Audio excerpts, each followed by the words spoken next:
Good morning, ladies. How you doing? I'm gonna come in and do my very first product review. Well, makeup product review. The makeup that I'm gonna be reviewing is the Hourglass. The name of it is the Hourglass Vanishing Seamless Finish Foundation Stick. Yeah, long name. This is what it looks like. It has a really pretty tube. It feels like it's not cheap, you know what I'm saying? The hardware feels like they spent some coins to make it. And it opens up like this. And when you open it up, it's the foundation stick and it's square. See that? You don't get a lot of product at all. But Hourglass is a high end, so the price is $46, and I got it about 3 weeks ago from Sephora. And it also comes with a brush, which costs the same amount. They recommend the brush. I don't, but I'll show you the brush that I use.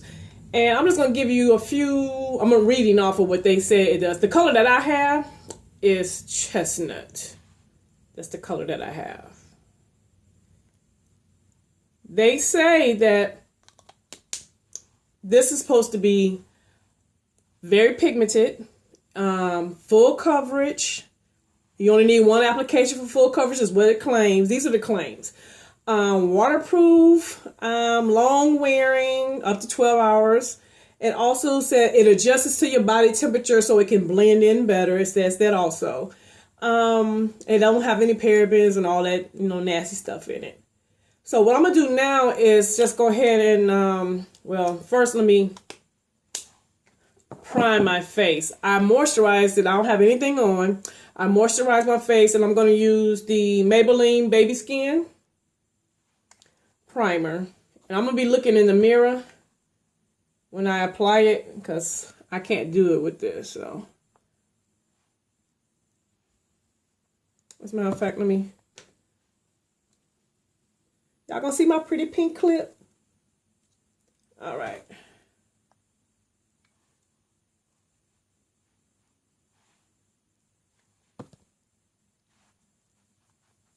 Go in and add my primer because I want you to see how it will work. I'm not gonna do any concealer because I have dark circles, but I'm not doing any concealer because it says it's supposed to be very highly pigmented.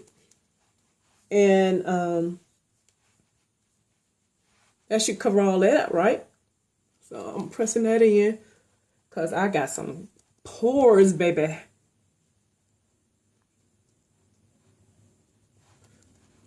Okay. Let me go in now.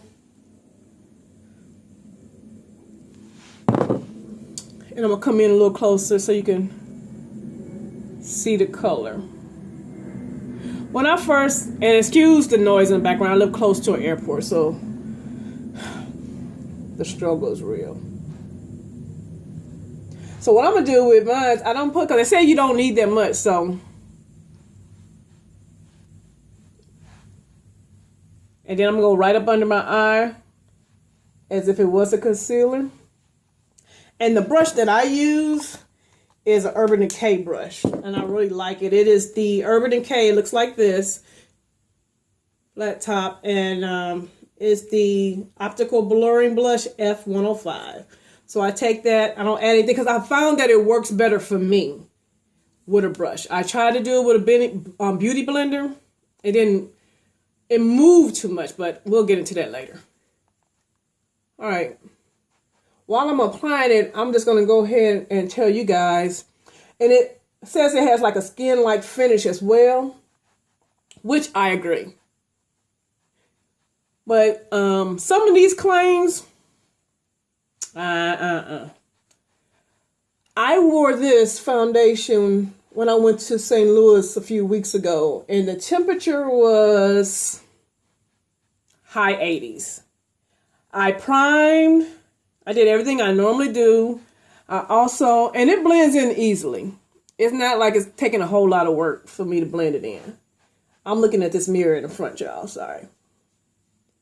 And it doesn't really oxidize either. Because when I first got it, I was like, I don't know about this color, but when it's settled, I mean, it doesn't settle, but once you blend it in well, it looks actually good. It looks better in person than it is coming across right now. But anyway, when I was in St. Louis, I wore this foundation. And it says it's waterproof. But when I start sweating, it just starts separating. And like where I have the hyperpigmentation at, all of that was just gone. It was a wrap.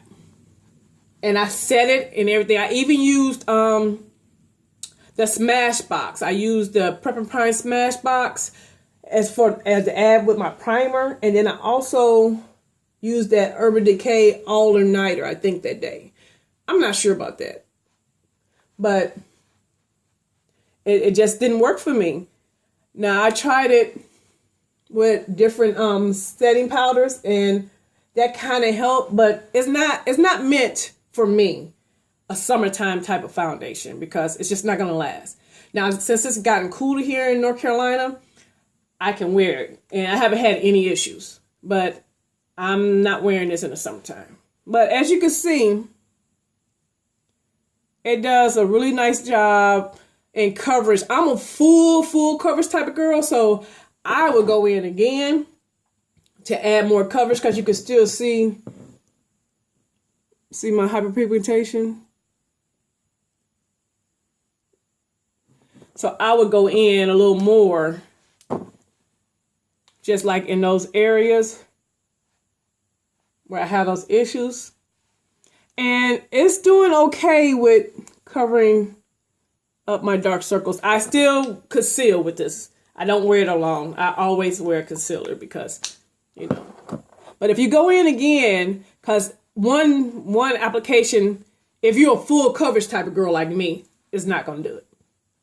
But if you go in again, as you can see, it's buildable.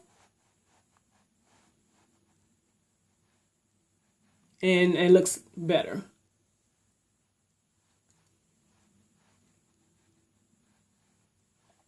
Okay, what I'm going to do now is go and do a little mini beat. Not a full beat, just a mini beat. And I will be right back and let you guys see it and give me my final review. All right, ladies, I'm back. Did a little mini beat. Something that I would do, you know, just to go to work. But I want to give you my final thoughts on this Hourglass. I like it. Let me tell you why. I'm going to let you look at my face.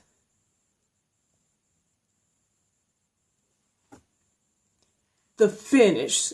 It has such a skin-like finish. It's like, it's in between a matte and a dewy.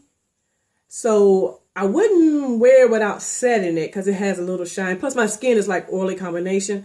But the finish of this is what makes me feel like it's worth me buying. I will not wear this in the summertime because I feel as though it's not going to hold up to the weather, to the heat, to the sweat, the humidity. It moves all over my face. Even when I set it, it does not hold up to the claim of waterproof. No, it's not. Definitely not no waterproof because it's not sweat proof. But in the wintertime, it's gotten colder here and I can wear it, set it, and it lasts all day. I don't have any issues. And that's why I feel like, okay, yeah, I'll spend $46 on this because the finish is so pretty. And by me being dark skinned, it's kind of hard for me to find a foundation that I ain't got to buy two of. You know, mix this and mix that. Ain't nobody got time to be doing all this mixing because if it costs $46, I'm definitely not about to be paying on $90, over $90 for a foundation. So to be able to find something that I can just buy one thing and not have to mix it all together and make my own concoction, might as well have my own brand. No, anyway, but that's another reason why I like it, because the color match is really well. And don't have that orangey, you know, look to it. I'm not sure how it's coming across on here. It looks different from what I see in the mirror versus what I'm seeing in the camera. But it really, really, really is a really good foundation for cooler months. Would I buy the brush that goes with it? No, I feel like the brush that I use is sufficient. The other claims that it had about it being pigmented, yes, it's pigmented. About it being a full coverage, it may be for some people, it's just not for me. Not with one application. The other things they're saying, long wearing, yes, it's long wearing and when it's cooler. And how it blends into your skin and buildable and all that stuff, yes, all that is I agree. So, if you have any questions, leave me a comment below. Thumbs up this video. And please subscribe to my channel and tell me how did I do with my very first makeup product review. Have a nice one until I see you guys again in the next video.